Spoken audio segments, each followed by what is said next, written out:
për raportin e detyrave të kryera nga Shqipëria pas çeljes së të gjithë kapitujve të negociatave.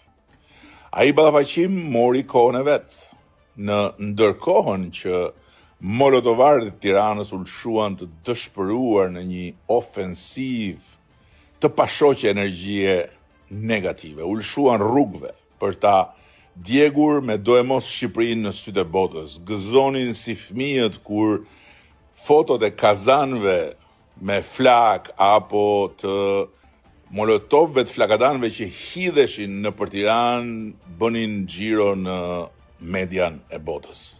Mblidh benzinë, hidh bomba artizanale me vandal të paguar.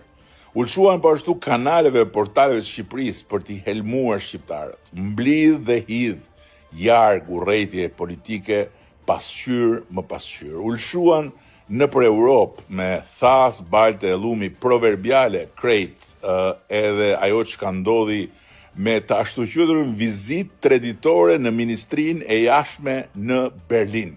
Në fakt, për ta zhgarvitur Shqipërinë në sytë e partnerëve tanë kudo ku ishte e mundur, mblidhu e hidhu lart e poshtë për të kërkuar ndëshkim, bllokim, izolim për Shqipërinë, duke lënë kokrën e namit si asnjë opozit tjetër në historinë e integrime europiane të vendeve që sot janë pjesë e Bashkimit Evropian apo synojnë të bashkohen me të.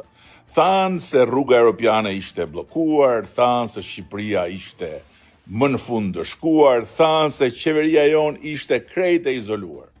U gënjyen se gjithnjë nga ajo mendja e tyre e cekët dhe mbrapsht dhe në fund humbën me turp.